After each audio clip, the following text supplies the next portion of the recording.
Imagine living in a world where there is no God. Then there is no hope. Here's the story of a lady who suffered convulsion for 33 years, and through the healing ministry of Reverend Chris Oarhe, God came through for her. Let's hear a story. My name is God's Gift, Oarhe Franklin. I have this health challenge right from birth to the point that my mom have taken me to so many hospitals, but not seeing anything that is wrong with me. Now I went for an evangelism from my former church. So I had that challenge and some persons around me helped me out. So there was a day I was coming back from a program. Along the road, I had this same challenge that I found myself in a drainage. A good Samaritan helped me and called on my mom. At the end of the day, I noticed that it was not just ordinary because I've done every medical test I need to do, but I so much believe in me that it's not just only medical, but only God that can help me out. Now, there was a time I was coming back from a school, the school where I was working. I was coming back from a party. In the vehicle, I literally gave up, not knowing what to do. A friend of mine that was with me inside the vehicle rushed me down again to the hospital. At the end of the day, the doctors didn't actually find out anything. I was still thinking, I said, where is this challenge coming from? I don't know. But I thank God He directed my step to the hilltop. And I so much believe that by the grace of God, I will receive my healing. Now, in 2015, when I came to the hilltop, I don't know who to go to. I don't know who to ask. I don't even know who to relate to. But God so kind, on that faithful day in the hilltop, we don't take communion. We don't take our communions on Sunday. We normally have our communions on Wednesdays. But God so kind, on that faithful Sunday, Reverend Chris Oarhe called for some persons that is having a challenge that the doctors have even said there is no outway about it. But on that day, I rushed out to the altar. I also took the communion, believing that that is the day I'm going to receive my healing. Today, I thank God, since after then, I've never have such challenge. I've suffered convulsion for 33 years before I came into the hilltop. Okay, I think sometime when I'm going to school, like when I was still in secondary school, my mom will always be scared that what if it happened on my way to school or when I'm coming back. But I found out that God has been faithful. He never allowed it to even happen when I'm all alone.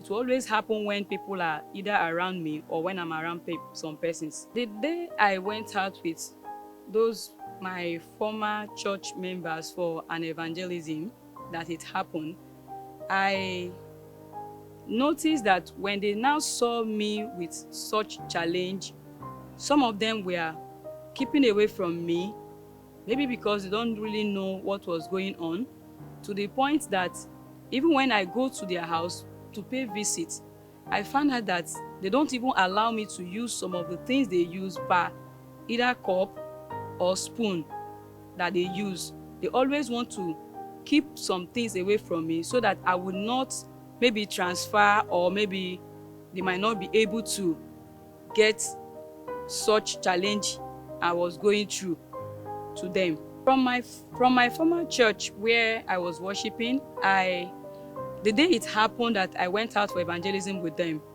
some of them saw it as if it's something that can be transferred.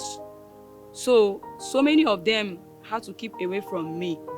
And it was terrible to me because I felt so bad that people are just keeping away from me based on the challenge, the convulsion I was going through, to the point that even the spoon they used to eat, or maybe the cup they use to take water, they always make sure mine is different. And it was a terrible challenge to me. I always feel bad when I have this challenge on the road. I feel so bad because I've never seen someone who is of that age going through such challenges. And it has never been easy for me, because sometimes when it happens like that and I finally regain consciousness, I will have to cry out the pain I've been going through, believing God, still believing God, that someday this God I've been believing for a long time will come through my rescue. I took the communion that fateful Sunday, and I never bothered about it any longer. I so much believe in my heart then that everything has been settled. And today, after over many years I took this communion, I'm healthy, strong, and still bouncing in the Lord. No matter the challenge you're going through in life, I want to encourage you that there is a God that can see you through if you believe and trust in Him. Because what I've come to the hilltop to learn is about faith. And I've allowed my faith to work for me today. And I want to encourage you too out there that you should have faith and believe that whatsoever challenge you're going through, there is a God that will see you through. When the time comes, you won't even know when such will happen. Because in my own case, my mom did not even know. But I was the one that later reminded her that for some time now, I've never experienced this. So she now remembered and said, oh, it's true. So when last did I said, I can't even remember that the Lord I'm serving, the God I'm serving in the hilltop has finally delivered me the day I took that communion. Imagine she didn't attend service that Sunday. She possibly would have lost out on that miracle. I don't know what it is you're facing at the time. The doctors may have given up on you. Loved ones may have given up on you. You also may have given up on yourself. But one thing is sure. When you get connected to the altar of the Hilltop International Christian Center, then I can assure you your testimony is in your hands. Thank you for staying with us. I am Mildred Dokubo. Access TV. See you again. Bye for now.